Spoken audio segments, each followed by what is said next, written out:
कृष्ण हरी जय जय राम राम कृष्ण हरी जय जय राम राम कृष्ण हरी जय जय राम राम कृष्ण हरी जय जय राम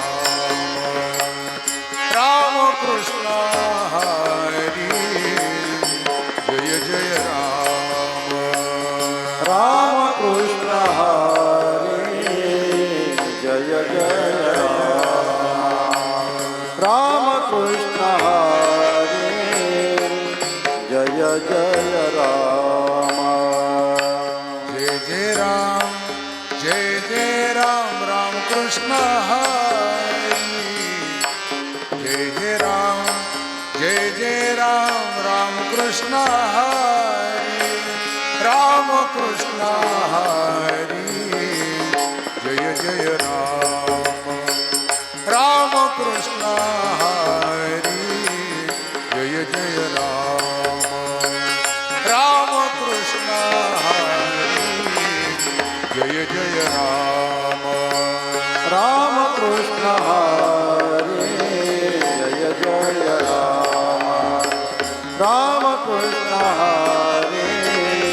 जय जय राम कृष्ण हरी जय जय राम कृष्ण हरी जय जय राम जय जय राम कृष्ण हरी जय जय राम कृष्ण हरी जय राम कृष्ण हरी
राम कृष्ण हरी जय राम कृष्ण हरी जय राम कृष्ण हरी जय राम कृष्ण हरी जय राम कृष्ण हरी जय राम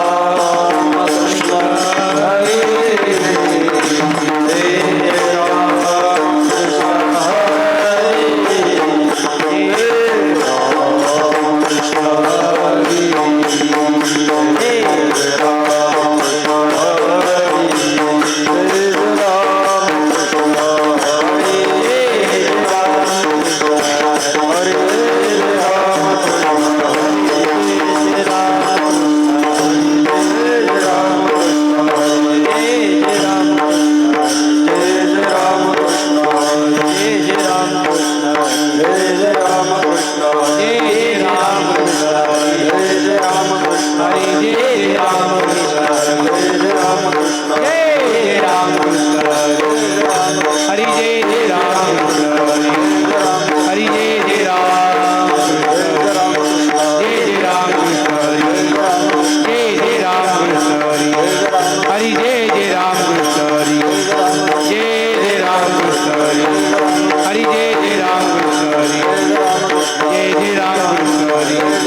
हरी जय राम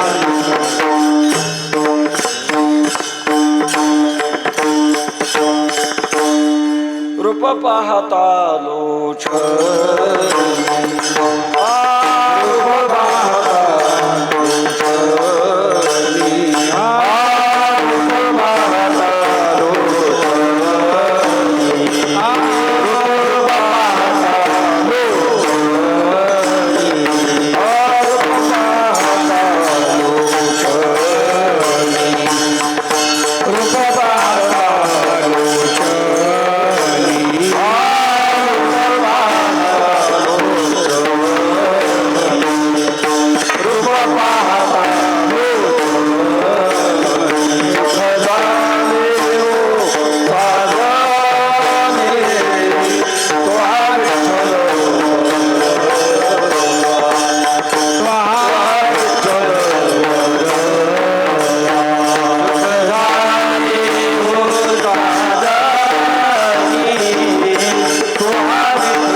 जनार्दनी तुमचा दास एका जनार्दनी तुमचा दास एका जनार्दनी तुमचा दास एका जनार्दनी तुमचा दास एका जनार्दनी तुमचा दास एका जनार्दनी तुमचा दास एका जनार्दनी तुमचा दास त्याची आस पुरवावे त्याची आस पुरवावे तुमचा अनुग्रह लाभलो त्याची आस पुरवावी त्याची आस पुरवावी तुमचा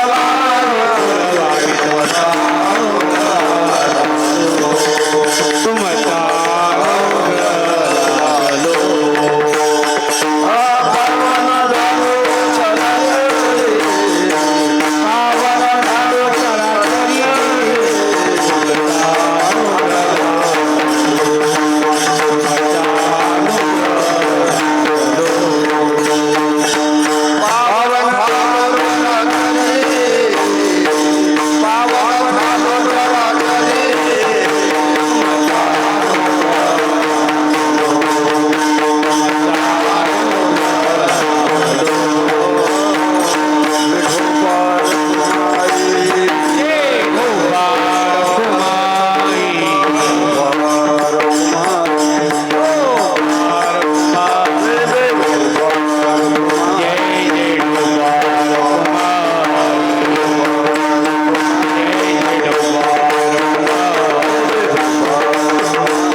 ओम नमो ज्ञानेश्वरा ओम नमो ज्ञानेश्वरा ओम नमो ज्ञानेश्वरा ओम नमो ज्ञानेश्वरा ओम नमो ज्ञानेश्वरा ओम नमो ज्ञानेश्वरा ओम नमो ज्ञानेश्वरा ओम नमो ज्ञानेश्वरा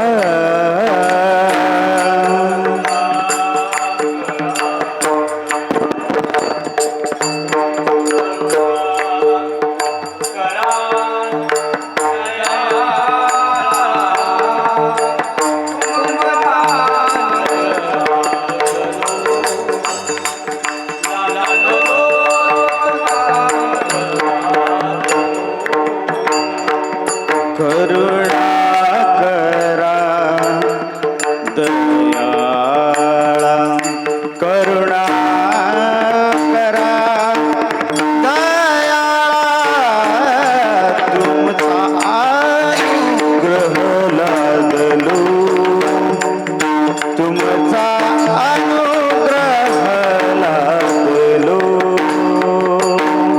ओम नमो ज्ञानेश्वरा ओम नमो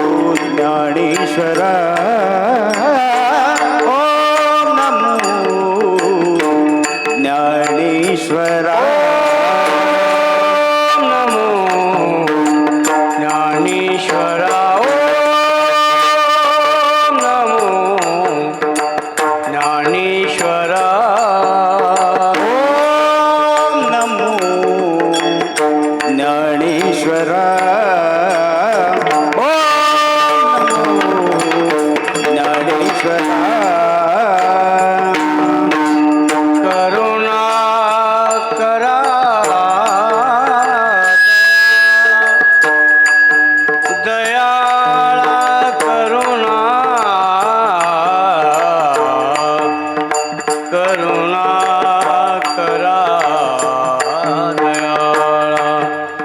दयाळा करुणा करा दयाळा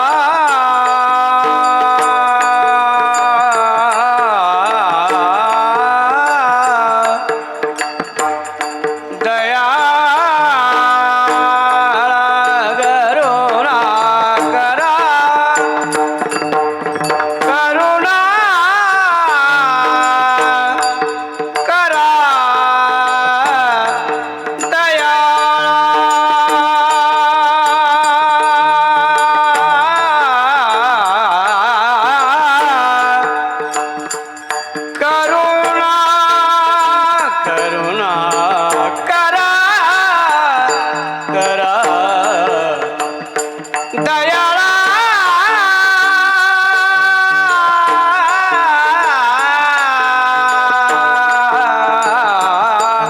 करुणा करा दयाळा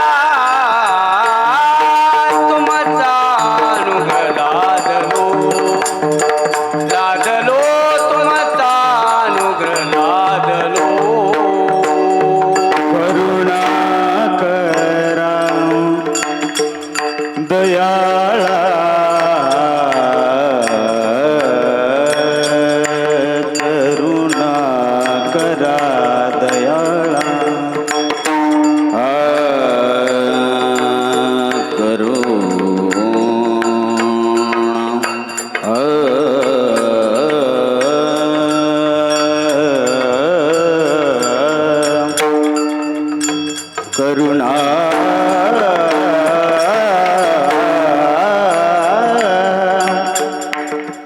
करुणा करा दया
ज्ञानेश्वरा करुणा करा दयाळा तुमचा अनुग्रह लाधलो पावन झालो चराचरी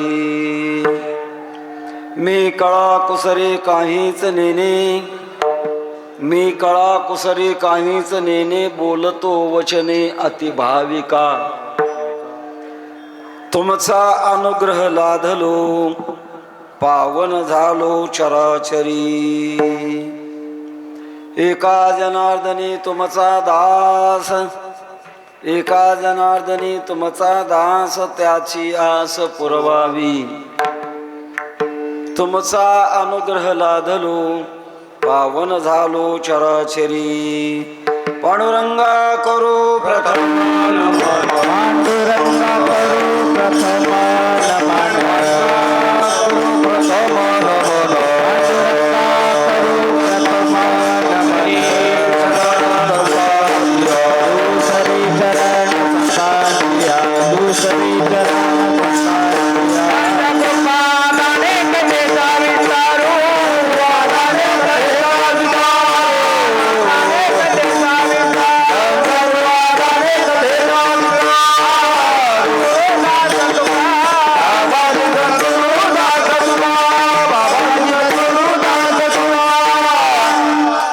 जयांचे केलिया स्मरण होय सकळ विद्यांचे अधिकरण तेचे वंदो श्री चरण श्री गुरूंचे ते नमस्कारून आता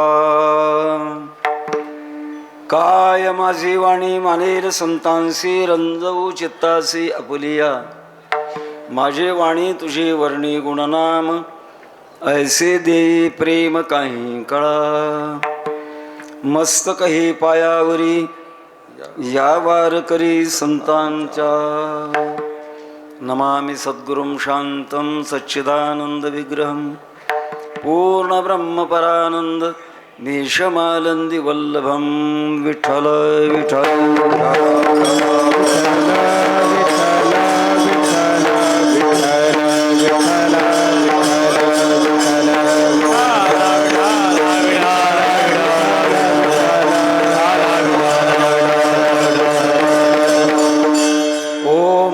ज्ञानेश्वरा करुणा करा दयाळा तुमचा अनुग्रह लाधलो पावन झालो चराचरी श्री क्षेत्र पैठण शांती ब्रह्म एकनाथ महाराज यांचा ज्ञानोबरांना प्रार्थना करणारा प्रसिद्ध अभंग आहे. आपण सर्व भाविक मंडळी विश्वमाऊली ज्ञानोबरांच्या संजीवन सोहळ्याच्या निमित्ताने सेवेकरता श्री क्षेत्र आळंदी या ठिकाणी दाखल झालो आणि ग्रंथराज ज्ञानेश्वरी मंदिर या ठिकाणी हा माऊलीच्या समाधी सोहळ्याचा उत्सव 45व्या क्रमांकाचा आहे आणि आपण आज 5व्या दिवसाच्या चिंतन सेवेमध्ये आहोत. हे ज्ञानेश्वरी मंदिर निर्माते वैकुंठवासी हरिभक्तीपरायण गुरुबंधू गोविंद महाराज केंद्रे खूप अट्टासानं या मंदिराची उभारणी केली. मधल्याच काळात त्यांचं आयुष्य भानू मावळला आणि नंतर उत्तराधिकारी हरिभक्तीपरायण विष्णू महाराज यांनी हे कार्य पूर्णत्वाकडे घेऊन चाललेले आहे. जसं उरले ते शेवटी लावी तुका तशा पद्धतीप्रमाणे आणि उरलेलं कार्य आता जो थोडंसं कळस स्थापनेचाच थोडासा काळ आहे एवढ्याच काळात आणि हे संपूर्ण अशा प्रकारचं पूर्णत्वाला येणार आहे. या पाठीमागे खूप मोठ्या भावना आहेत महाराज. या मोठ्या प्रसादाला ज्यांनी सहकार्य केले त्यांच्या भावना देखील मोठ्या आणि पवित्र आहेत.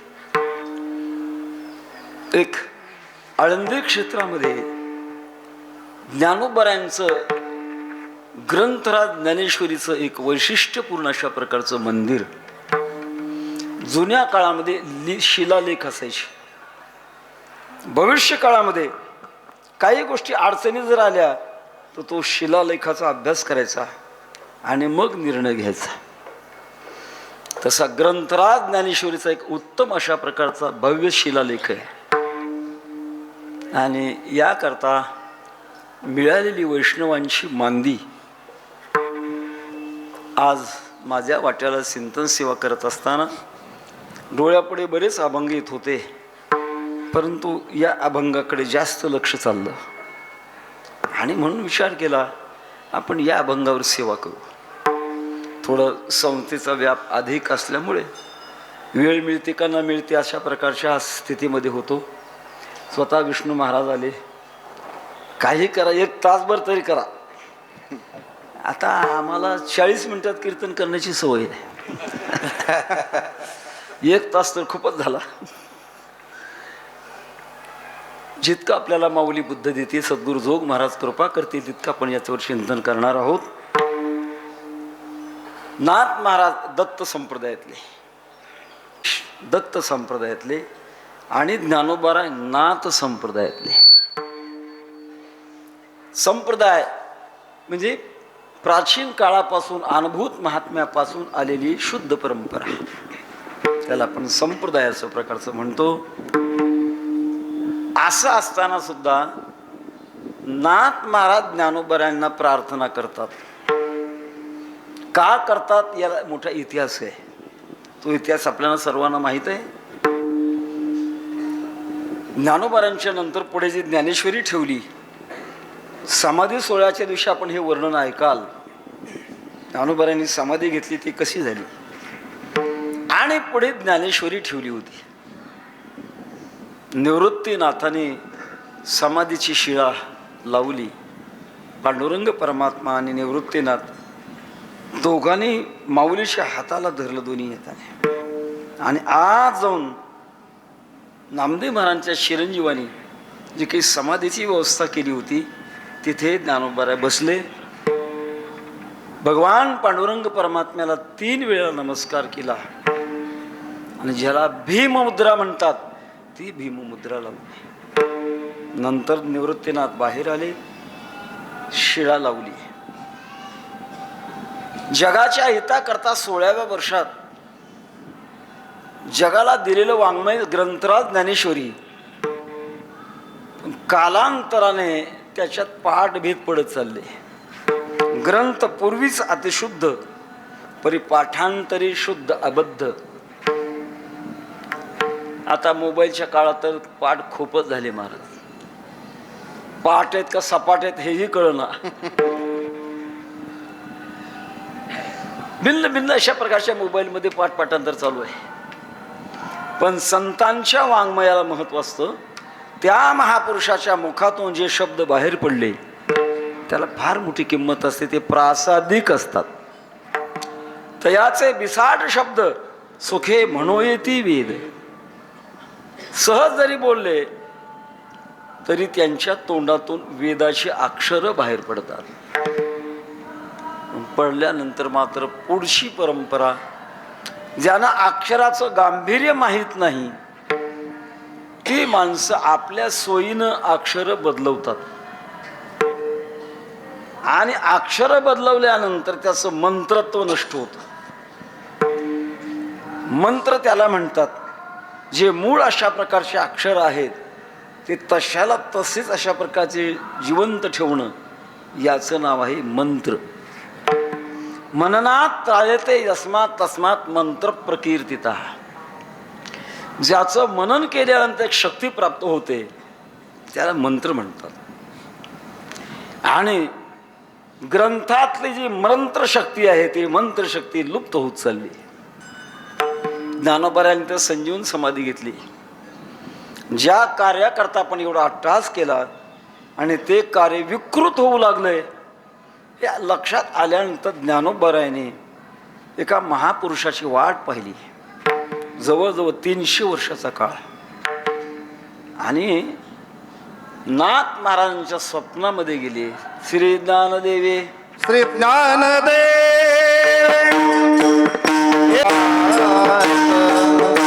श्री ज्ञानदेव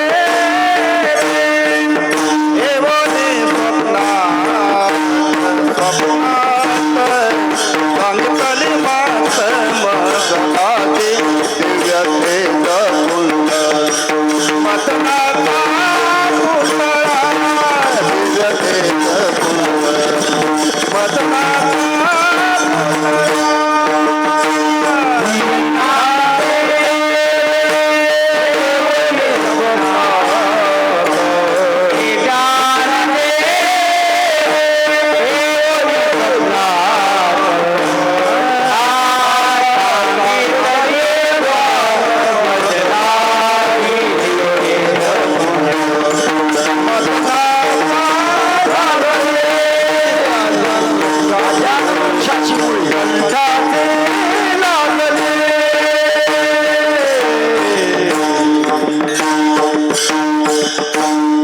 स्वप्न.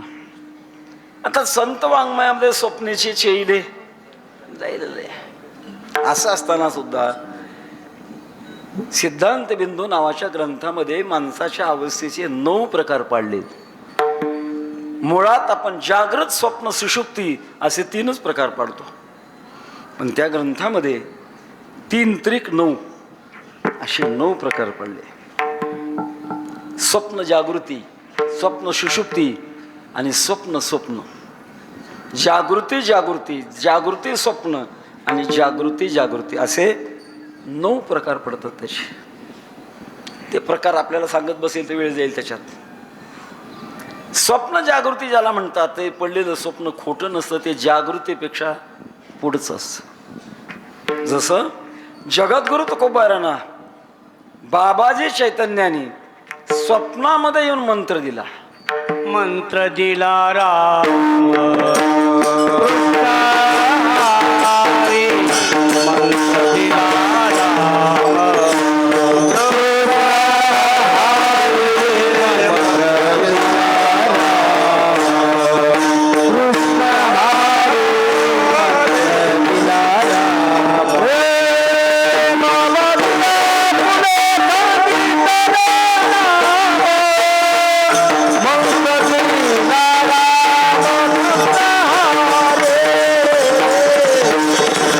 करतात, हलंत करतात. त्या मंत्रामध्ये 6 मात्रा आहेत. स्वर मिसळल्याशिवाय मंत्रामध्ये मात्रा पूर्ण होत नाही. मग राम कृष्णारी म्हटल्यानंतर लिहित असताना रा काढायचं, वर अनुस्वार द्यायचा आणि कृष्णारी लिहायचं. किती झाल्या मात्रा? 5च झाल्या.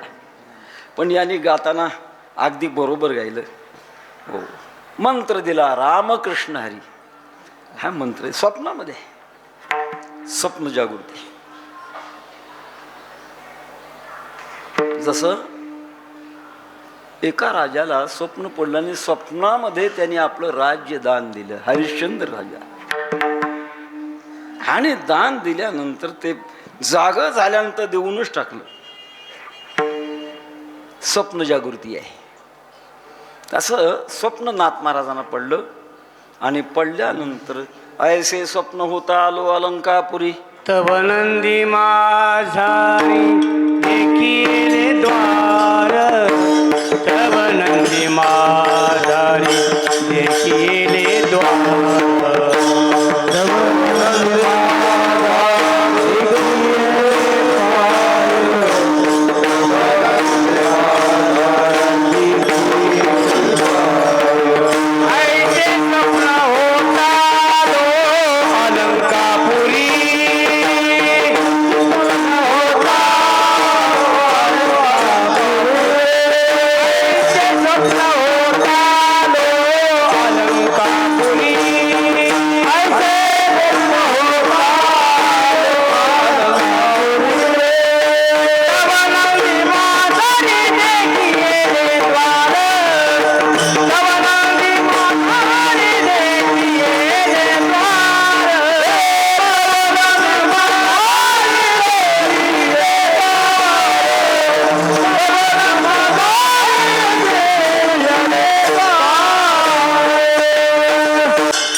इतिहास आहे थोडा. जेव्हा नाथ महाराज आळंदीला आले तेव्हा संकुट अरण्य होतं. महाराज वस्ती जवळजवळ नव्हती. आता आळंदी किती किलोमीटरनं झाली मोजावं लागेल.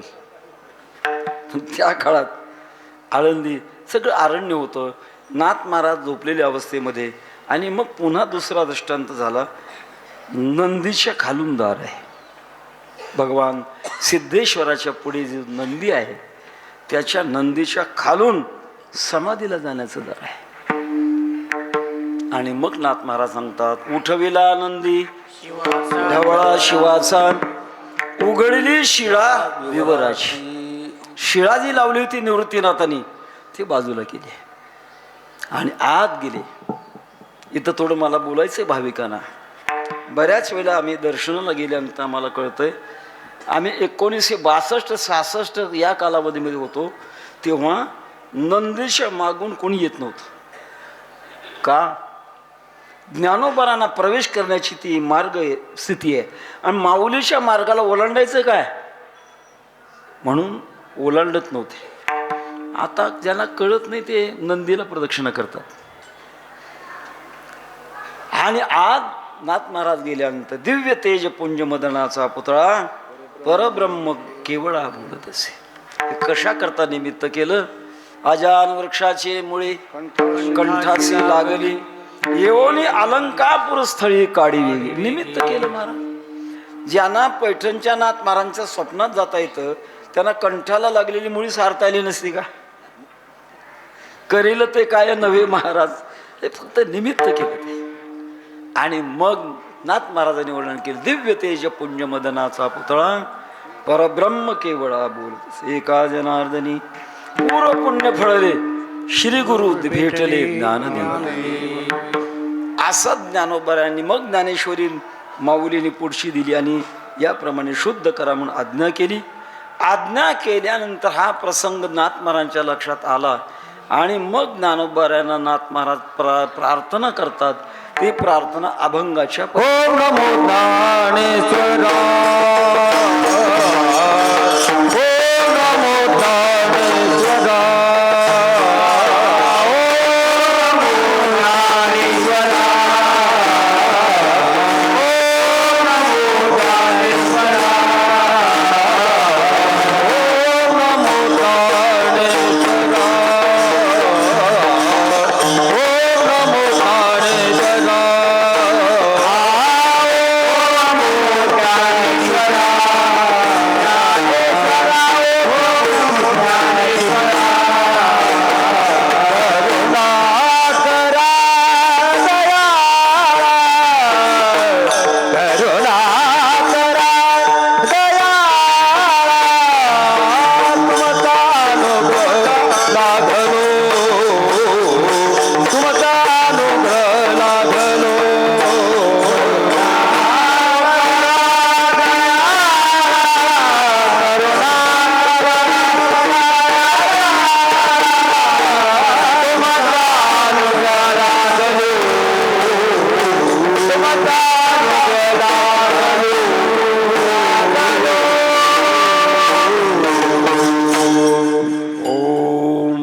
ज्ञानेश्वरा करुणा करा दयाळा. प्रारंभ करत असताना, प्रार्थनेचा प्रारंभ करत असताना ओम शब्दाची नियुक्ती करतात. आपल्याकडे जी सनातन परंपरा आहे त्या सनातन परंपरेमध्ये ग्रंथाच्या प्रारंभाला ओम किंवा अथ या शब्दाने सुरुवात केली जाते.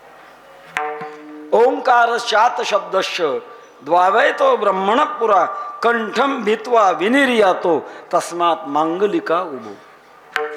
ओम शब्द आणि अथ शब्द. अथा तो ब्रह्म जिज्ञासा. ब्रह्मसूत्राची सुरुवात करत असताना अथ शब्द वापरलाय. नारद महर्षीने अथा तो भक्तिम व्याख्यास्यामः. आम्ही भक्तीची आता व्याख्या करतो. अथ शब्द आणि ओम शब्द हा मंगलवाचक आहे आणि मंगल केल्यानंतर आपलं कार्य निर्विघ्न पार पडतं अशी आपली परंपरा आहे. त्याला मंगलाचरण म्हणतात. नमस्कारात्मक, आशीर्वादात्मक आणि वस्तुनिर्देश असे मंगलाचरणाचे 3 प्रकार आहेत. त्यात नमस्कारात्मक नमो विशतबौध विदग्धा विद्यारविंद प्रबोधा पराप्रमेय प्रमदा विलाशिया. नमस्कारात्मक आहे. आता याच्यामध्ये ओम हा जो शब्द आहे हा वेदाने प्रगट केलेला शब्द आहे. ओम या शब्दामध्ये संपूर्ण जगाचा मूळ परमात्मा, त्याचं वास्तव्य ओम शब्दामध्ये प्रगट होतं. आणि म्हणून ओम या शब्दाचा आपला भारतीय संस्कृतीमध्ये फार मोठं महत्त्व आहे महाराज. पण त्या मंत्राला काही मर्यादा आहेत.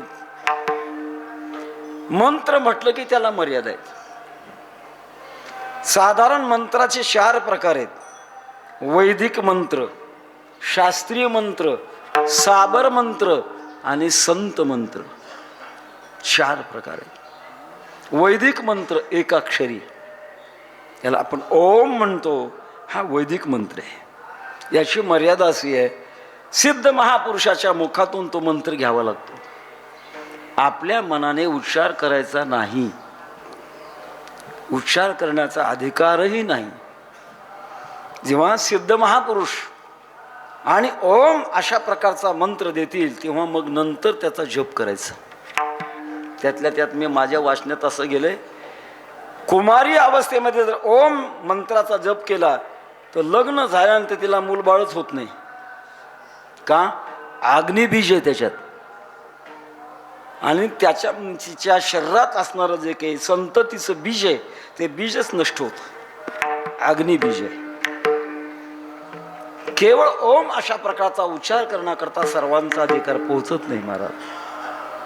सिद्ध महापुरुषाच्या मुखातून तो यावा लागतो, आणि आल्यानंतर त्याला काही मर्यादा आहे, आणि नंतर तो ओम हा मंत्र घेतला जातो. शास्त्रीय मंत्र आहेत. विष्णू सहस्रनाम, विश्वम विष्णुर्वषट्कारो भूतभव्य भवत्प्रभू भूतकृत भूतभृत भावो भूतात्मा भूतभावना, हे सगळे शास्त्रीय मंत्र आहेत. 3रा प्रकार आहे साबर मंत्र. काही नाथ परंपरेमध्ये साबर मंत्र आलेले आहेत. साबर मंत्रामध्ये अक्षर असतात, अर्थ कळत नाही, भावार्थ तर कळतच नाही महाराज.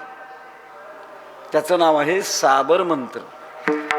नमुना सांगतो, कोणाला त्याचा अर्थ जर कळाला तर कीर्तन सांगल्यानंतर संपल्यानंतर मला सांगा त्याचा अर्थ काय. तो मंत्र असा आहे, ओम ह्रीम क्लीम चामुंडा विच्छेये. ओम ह्रीम क्लीम चामुंडा विच्छेये. अर्थ कळाला तर नंतर सांगा. पण यामध्ये एक शक्ती असते महाराज. आपल्या भारत देशामध्ये काही ऋषी असे झाले, तप करत असताना त्यांना मंत्राचा साक्षात्कार झाला, आणि त्या मंत्राच्या साक्षात्कारातून त्यांनी पुढची शक्ती मिळवली. जसं अलीकडच्या काळामध्ये हुबळी धारवाड कुमार सप्तर्षी म्हणून होऊन गेले, आणि ते तप करत असताना त्यांना मंत्र ऐकू आला, हे प्रभो प्रसिद्ध ओम. असा मंत्राचा साक्षात्कार, त्याला मंत्रदृष्टे म्हणतात. केवळ ओम हा वैदिक मंत्र आहे, पण नाथ महाराज नमो शब्दाला त्याचा वापर करतात. केवळ ओमची साधना करत असताना त्याच्यात ऱ्हस्व, दीर्घ आणि प्लुत असे 3 प्रकारचे उच्चार आहेत. आता नमुना म्हणून सांगतो, काय आहे उदाहरण सांगावं लागेल ना. ऱ्हस्व ओम, ओम ऱ्हस्व. दीर्घ ओम दीर्घ, आणि प्लुत ओम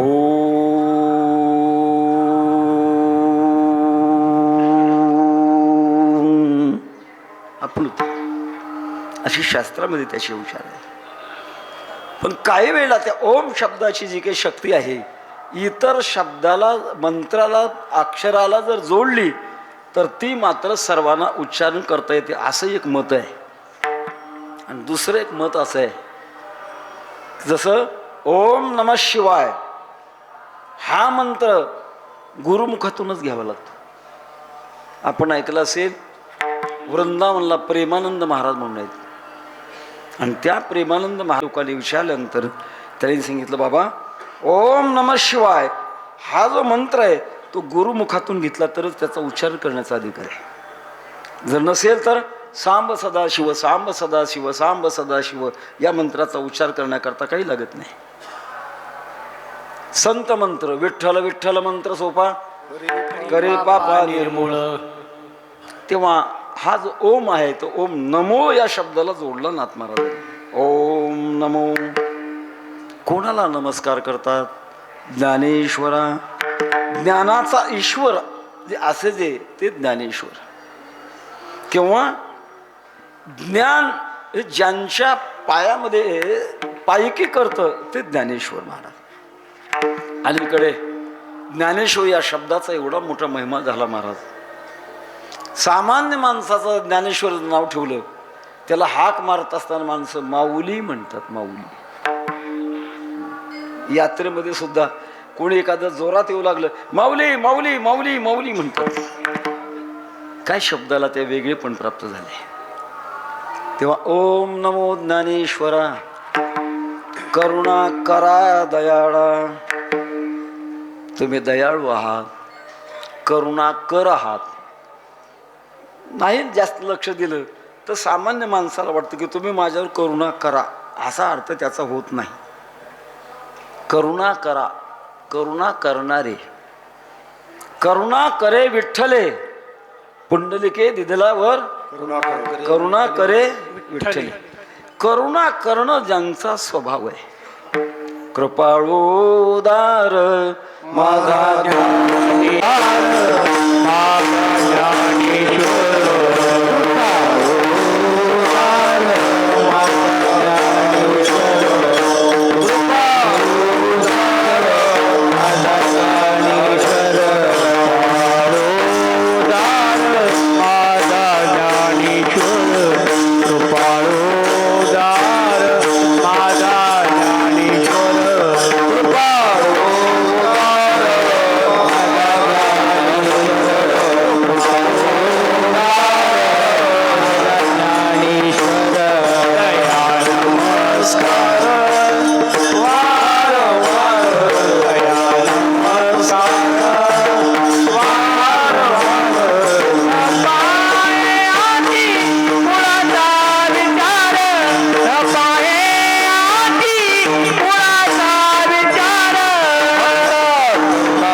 करणाऱ्या दयाळू ज्ञानोबारायांना माझा नमस्कार म्हणतात. ओम नमो ज्ञानेश्वरा. मानवी जीवनामध्ये प्रथम भेटीची सुरुवात नमस्कारातून असते. जगाच्या संस्कृतीमध्ये नमस्कार आहेत, पण नमस्काराच्या पद्धती मात्र भिन्न भिन्न आहेत. आपल्या सनातन धर्माची पद्धत 2 हात जोडायचे हृदयाजवळ, राम राम, राधे राधे, जय गोपाल आणि जय हरी अशी भिन्न भिन्न शब्द आपण वापरतो.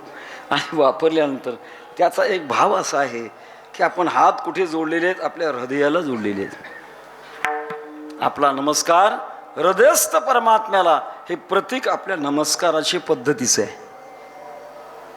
पाश्चात्य संस्कृतीचा नमस्कार सलोट म्हणतात ना त्याला, असा उताना हात कपाळावर मारतात. त्याचा काय भाव आहे आपल्याला काही कळत नाही. त्यांची ती पद्धत आहे. एक तर पद्धत मी अशी ऐकली, जपानमध्ये असा प्रकार आहे, दोन माणसं समोरासमोर जर आले तर एकमेकाला दात दाखवायचे आणि उलट व्हायचं आणि पाठीला पाठ लावायची, त्यांना नमस्कार. काय त्याच्यामध्ये ऐकून असतो. आपल्या संस्कृतीच्या प्रत्येक शब्दात फार मोठं गांभीर्य आहे महाराज, गांभीर्य. ओंकार स्वरूप ज्ञानोबा आहे, मी तुम्हाला नमस्कार करतो. तुम्ही कसे आहात? करुणाकर आहात, करुणा करणारे आहात. करुणा करा म्हणजे माझ्यावर करुणा करा असं म्हणायचं काम नाही.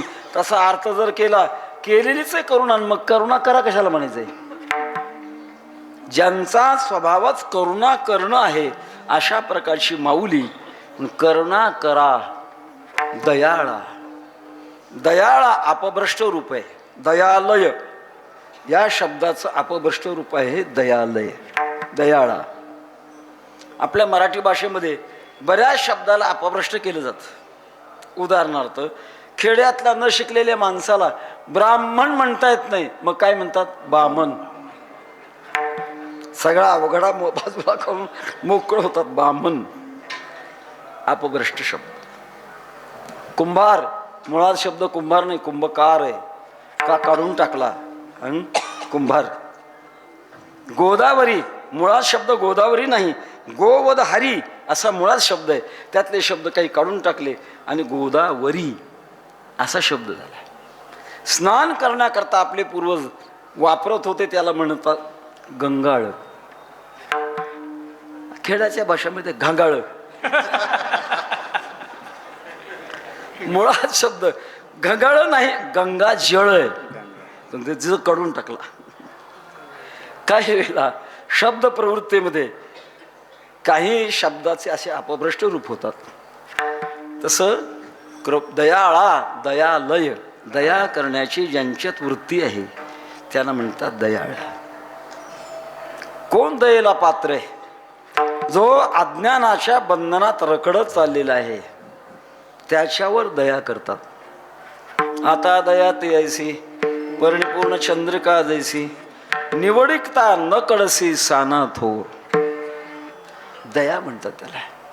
केवढी दया महाराज. ज्ञानोबांच्या चरित्राचं आपण अवलोकन केल्यानंतर आळंदी क्षेत्रातील मंडळींनी या भावंडांना किती उपद्रव दिला. कुठेही जवळ घेतलं नाही, बहिष्कृत केलं.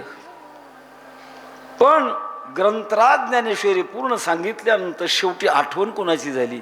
जे खळांशी व्यंकटी सांडू, तया सत्कर्मी रतिवाडो, भूता परस्परे पडो मैत्र जीवांशी. आपल्या परंपरेमध्ये दया हा सगळ्यात मोठा गुण आहे. दया भूतेश्वलो लुप्त्वम मार्दवम ह्रीरचापलम, ज्याला दैवी संपत्ती म्हणतात, त्याच्यामध्ये दया हा शब्द फार मोठा आहे. इतिहास फार मोठा आहे. ज्या वेळेला कौरव पांडवांचं युद्ध सुरू झालं आणि सुरू झाल्यानंतर द्रौपदीला 5 मुलं झाली होती. 5 झोपेत असताना अश्वत्थाम्याने 5 मुलाचा काटा काढला. द्रौपदी माता रडत बसली. महाराज, मातेचं अंतकरण आहे, पोटचे गोळे गेले, रडत बसली. भगवान परमात्मा आले, भीमदादा आले. रडू नको, वाटतंय ना तुला, आम्ही मोबदला घेऊ, त्या अश्वत्थाम्याचा काटाच काढू. पण द्रौपदीच्या मनामध्ये दया, नका नका नका. 5 मुलाची आई आणि माझी मुलं नष्ट झाल्यानंतर मला जसं दुःख होतंय तसं अश्वत्थाम्याचा काटा काढला तर त्याच्या आईला दुःख होईल, नका मारू. याला म्हणतात दया. विठ्ठल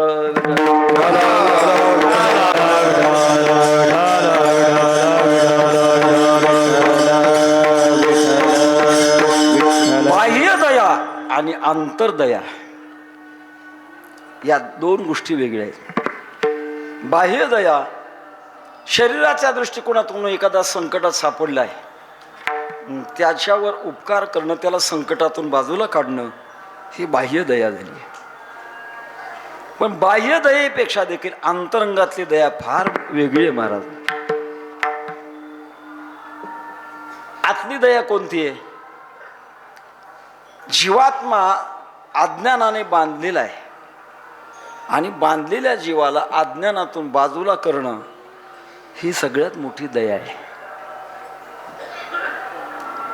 जन्मच्या जन्म ज्या अज्ञानाने जीवात्मा दुःख भोगत चाललेला आहे, मागे अनंत काळापासून जन्म दुःख भोगलेले आहे, आणि जर दया संतांनी नाही केली तर पुन्हा दुःख भोगावंच लागणार आहे.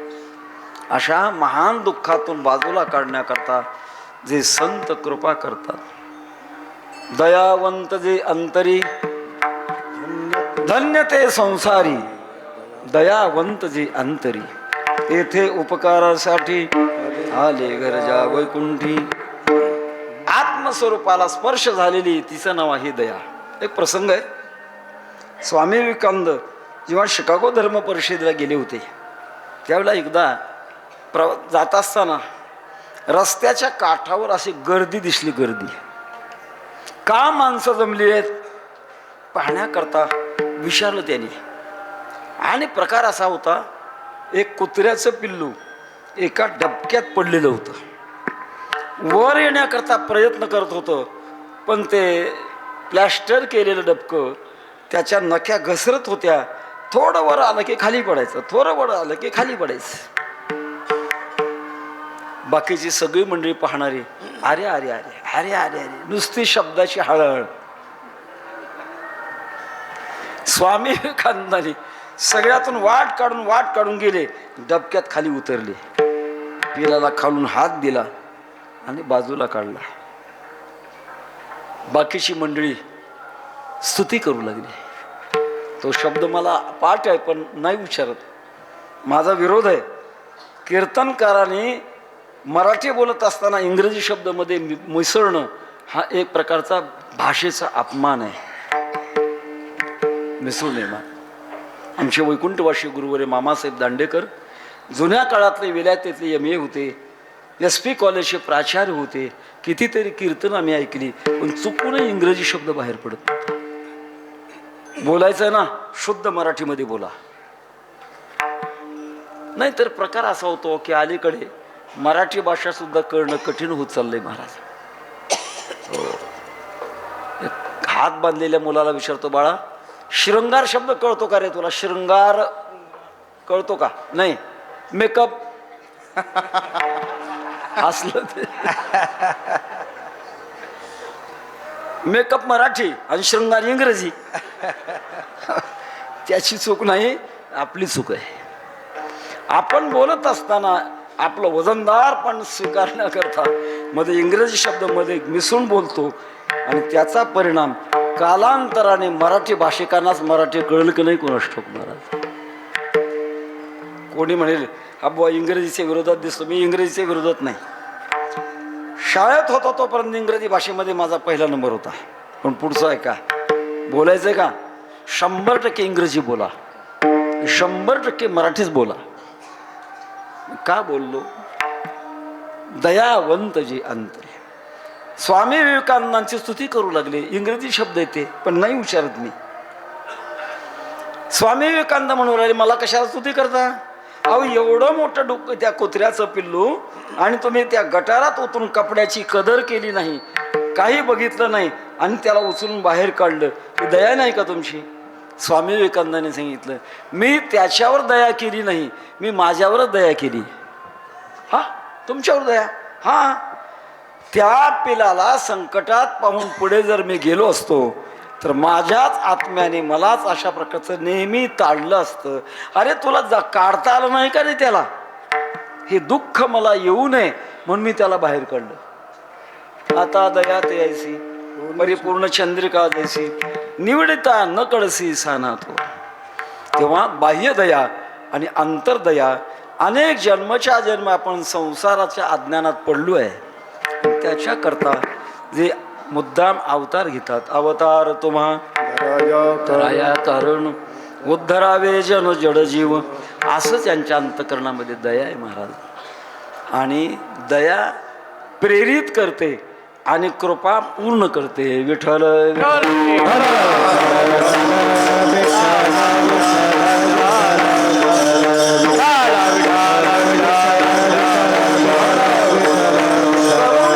जीवनाचं पूर्णत्व आणते महाराज. ज्ञानेश्वर महाराज इतके करुणावंत आहेत आणि दयाळू आहेत. न पाहे या ते होऊन गेलं प्रमाण. कुळाचा विचार भक्त करुणा करत ज्ञानाबाई. माणसाचा तर विचार करतच नाही, पण ज्याच्यावर कृपा करायची तो माणूस आहे का पशु आहे याच्या तिकडे बघत नाहीत. होता कृपा तुमची पशु बोले वेद, निर्जीव चाले भिंते महिमा आगाध. भगवद्गीता टीका ज्ञानेश्वरी शोध, करुणे भाविक लोका केला से निज बोध. जय जय जय देव जय ज्ञान सिंधू. आरतीमध्ये वास्तविक आज आळ्याला रेड्याची समाधी, तिथे रेडेश्वर म्हणतात, रेडा म्हणत नाहीत. काय म्हणतात? रेडेश्वर. आणि दयादुधाने पंचामृताने समाधीची पूजा केली जाते महाराज. परिसरातली माणसं रेडेश्वराला नवस करतात आणि काही ना त्याचा अनुभव येतो. मला एवढंच म्हणायचं आहे, केवढी दया आहे महाराज, केवढी करुणा आहे. ओम नमो ज्ञानेश्वरा. करुणा करा दयाळा. मी वर्णन का करतो, मला थोडा अनुभव आलाय. काय अनुभव आला? अभंगाच्या दुसऱ्या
कीर्तनावर उठवणं का खाली पहिल्या बसा. चरणाचं चिंतन झाल्यानंतर काही श्रोत्यावर कृपा झाली आहे.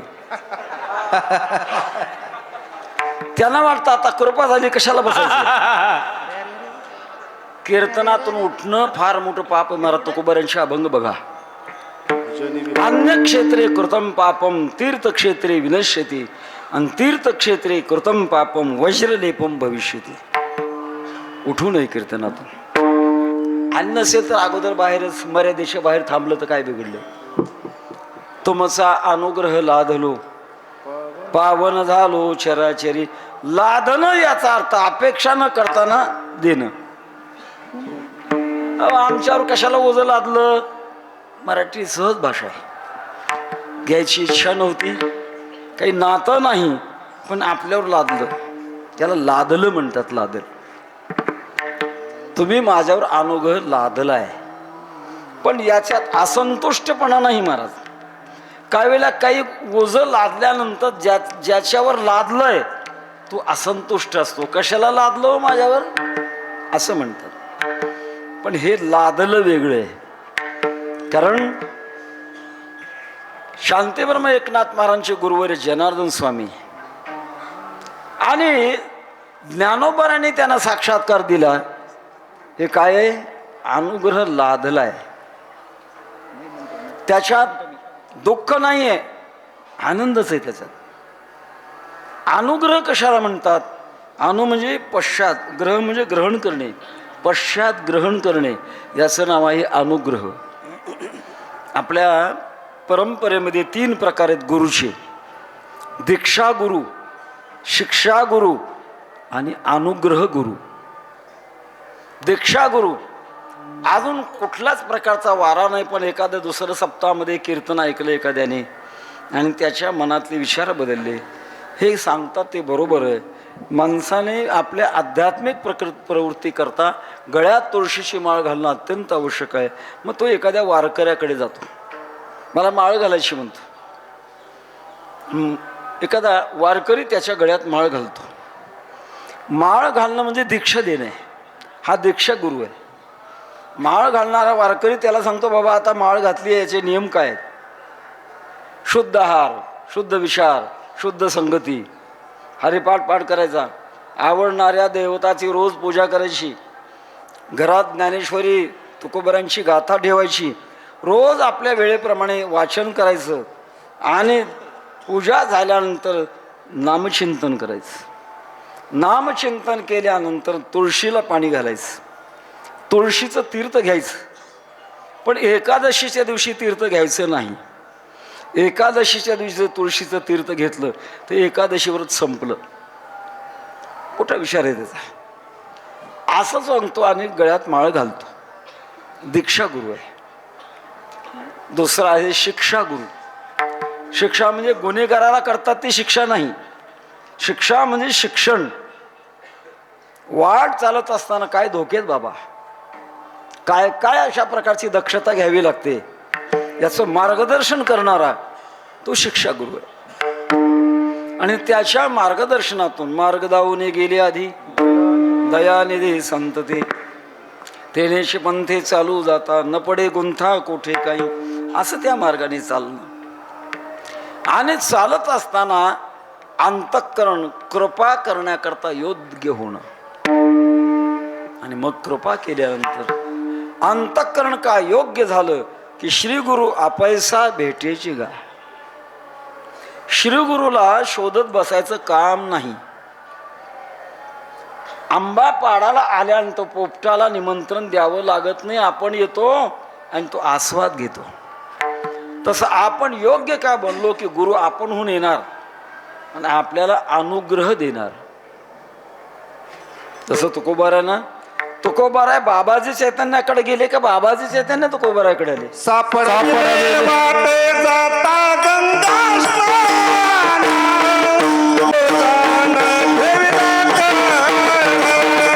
मस्तकी सोपान फेरला कर.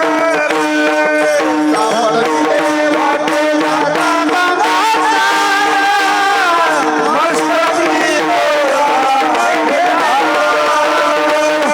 मस्तकी सोपान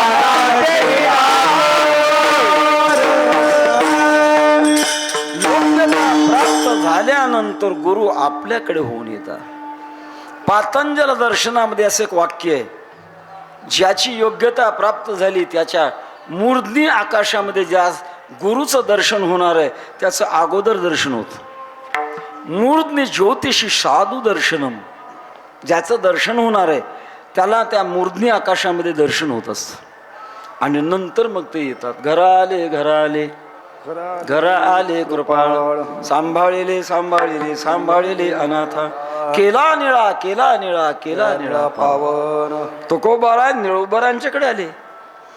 तसं आपण योग्य झाल्यानंतर गुरु आपण होऊन येतात. छोटा असा प्रसंग आहे. स्वामी विवेकानंद आणि रामकृष्ण परमहंस या दोघांचं गुरु शिष्याचं नातं होत असताना स्वामी विवेकानंदांचा स्वभाव अत्यंत चौकशीबाज होता. एखादं धार्मिक देवधर्माचं कोणी व्याख्यान केलं की संपल्यानंतर जाऊन त्यांना विचारायचं, ज्या देवाविषयी बोलला तुम्ही तो देव तुम्ही पाहिला का? आमचं भाग्य आहे कोणी विचारत नाही आम्हाला. काय उत्तर देणार महाराज? जवळजवळ नकारार्थी उत्तर होते. पण जेव्हा रामकृष्ण परमहंसांनी काली मातेचं चिंतन मांडलं आणि स्वामी विवेकानंदांनी विचारलं, ज्या काली मातेचं चिंतन मांडलं तुम्ही ती तुम्ही पाहिली का? रामकृष्ण परमहंस म्हणतात, नरेंद्र, पूर्वीचं नाव नरेंद्र होतं, नरेंद्र अरे ती पाहिली नाही, तुझ्यापेक्षा आत्ता मला जवळ दिसते आणि तुला पाहायचं आहे का? पुढे बस. स्वामी विवेकानंद पुढे बसले आणि डोक्यावर हात ठेवल्यावर समाधी अवस्था प्राप्त झाली. शिष्यत्व पत्करलं, वाटचाल चालू झाली. आणि करता करता स्वामी विवेकानंदांना असं वाटलं की आपल्याला रामकृष्ण परमहंसाने अनुग्रह द्यावा. पुन्हा पुन्हा आग्रह करू लागले, स्वामीजी अनुग्रह द्या ना, अनुग्रह द्या ना. आता काही समाजामध्ये मग नुसते माळ घातले, कानात मंत्र सांगितला, अनुग्रह मिळाला म्हणतात. डोंबल्याचा अनुग्रह. वैकुंठवाशी गुरुनाम गुरु बंकट स्वामी महाराजांची म्हण होती, शिष्य त्या परिचे गुरुची ताव मंदिर वाक्य होते. तेव्हा एके दिवशी स्वामी रामकृष्ण परमहंस असे आडवे झोपलेले होते. स्वामी विवेकानंद पायाचे असा बसलेले होते. आणि त्या दिवशी त्यांनी आग्रह धरला, गुरु महाराज आज मला अनुग्रह दिला पाहिजे, म्हणजे दिलाच पाहिजे. रामकृष्ण परमहंसांना वाटलं आता काय सांगावं यांना. आग्रह धरल्यामुळे रामकृष्ण परमहंसांनी उजवा पाय उचलला आणि स्वामी विवेकानंदांच्या उजव्या खांद्याला चिटकवला. चिटकवल्याबरोबर त्यांना अनुभव येऊ लागला, ज्या घरात बसले होते त्या घराचा छत वितळून गेला, भिंती वितळल्या, जमीन वितळत येऊ लागली. आणि एका काळामध्ये आपला नाश होणार असं लक्षात आल्यानंतर मोठ्याने ओरडले, ओ स्वामी अनुग्रह देता का, माझा नाश करताय तुम्ही? रामकृष्ण परमहंसांनी पाय आकडला आणि सांगितलं, नरेंद्र अजून वेळ आहे तुला अनुग्रह देण्याकरता. प्राप्त काळ घडी ज्याला म्हणतात ती असावी लागत असते, त्याला अनुग्रह म्हणतात. पण नाथ महाराज म्हणतात, नाथ महाराजांचं एवढं पुण्य की ज्ञानोबरांनी त्यांच्यावर अनुग्रह लादला इच्छा नसताना देखील. पण त्याचा अर्थ तो कंटाळाचा किंवा विरुद्ध आहे असा नाही, तो आनंदाचाच आहे. तुमचा अनुग्रह लादलो आणि त्याचा परिणाम पावन झालो शराशरी, मी पवित्र झालो महाराज. अपवित्रपणा माझ्या ठिकाणी राहिलाच नाही. नाही त्या विठाळ अखंड, नाही त्या विठाळ अखंड सोहळे, नाही त्या विठाळ अखंड सोहळे, नाही त्या विठाळ अखंड सोहळे.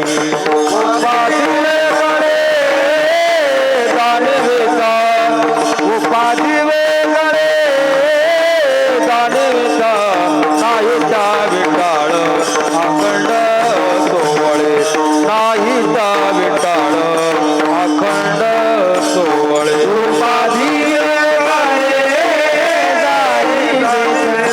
उपाधी वेगळे दानविता,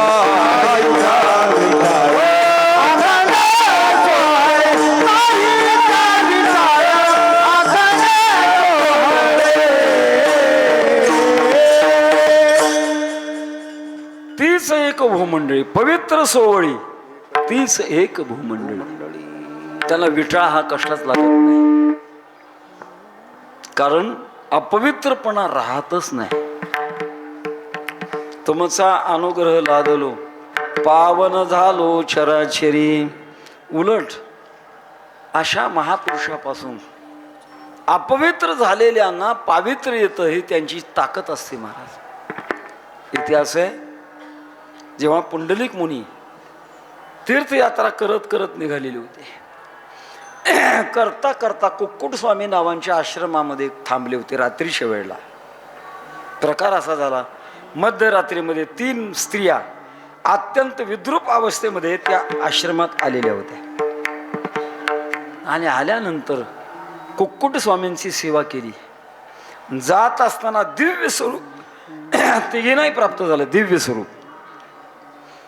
पुंडलिक मुनी पुढे गेले, नमस्कार केला. माझा प्रश्न आहे, येताना तुमचं नाक कसं तरी तुटलेलं होतं, कान कसे तरी फाटलेले होते, कसे तरी विद्रूप होतात, आणि जातात आता दिव्य झालात, हे मला काही कळणार, काय प्रकारे आहे. तेव्हा कुक्कुट स्वामींनी सांगितले, त्या 3 स्त्रियांनी सांगितलं की आम्ही तिघी 3 प्रकारच्या नद्या आहोत, गंगा, यमुना आणि सरस्वती. आमच्या तुझ्यासारखे पापी जेव्हा स्नान करतात तेव्हा आम्ही विद्रूप होतो, पण जेव्हा संतांची येऊन सेवा केली की पुन्हा पूर्वावस्था मला प्राप्त होते. तीर्थे तया ठाया एके पुनीत भावया पर्वताळ पाया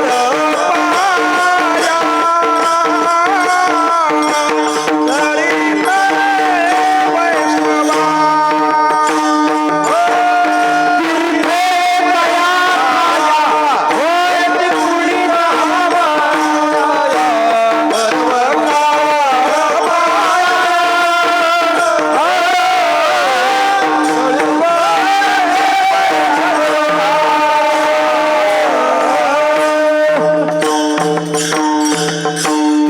कुर्वन्ति तीर्थानि सुकर्मी कुर्वन्ति कर्माणि. तीर्थासी तीर्थरूप झाला तोच एक, मोक्ष तेने दर्शने. अशा प्रकारचं पावित्र्य त्यांच्याकडे असतं. म्हणून तुमचा अनुग्रह लादलो पावन झालो चराचरी. वास्तविक माझी योग्यता काय आहे अभंगाचे? मी कला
मनोगत आहे ते प्रत्येक कीर्तनाच्या शेवटी प्रकट करत असतो. मनोगत असं की आपण सगळी मंडळी भाग्यवान आहोत. भरतखंडी नरदेह प्राप्ती हे तो परम भाग्याची संपत्ती. भाग्य असल्याशिवाय या देशात जन्म मिळत नाही. तो पुरुषाचा असू द्या, महिलाचा असू द्या, नाही किन्नराचा असू द्या. परमार्थ करण्याकरता जो देह आवश्यक आहे तो देह ज्यांना मिळाला समजावं ते भाग्यवान आहे. का बरं? एत देश प्रसूतस्य सकाशात अग्रजन्मना स्वम चरित्रम शिक्षेरन पृथिव्याम सर्व मानवा. जगातल्या माणसाने आपल्या देशात यावं, अध्यात्माची धडे घ्यावीत अशी आपल्या देशाची उंची. पण मधल्या काळात पाश्चात्य संस्कृतीचं अंधानुकरण आपली संस्कृती खाली आली आहे. पेपर वाचा, बातम्या ऐका, मन खिन्न होतं. नको नको ते भ्रष्टाचार. भयानक हिंसाचार, स्वैराचार, अत्याचार, अनाचार, बलात्कार, अपहरण, कुठं चालला देश? कोणावर जबाबदारी आहे? आपण सर्व उपस्थित मंडळी या दुराचारातले नाहीत, पण मात्र आपल्यावर एक मोठी जबाबदारी आहे. आपण आजोबा असाल किंवा वडील असाल, आपल्या घरात लहान मुलगा किंवा लहान मुलगी असेल, त्यांच्यावर चांगले संस्कार करण्याची जबाबदारी आपली आहे. आणि कौमारे दाचरेत प्राज्ञो धर्मान भागवतानी.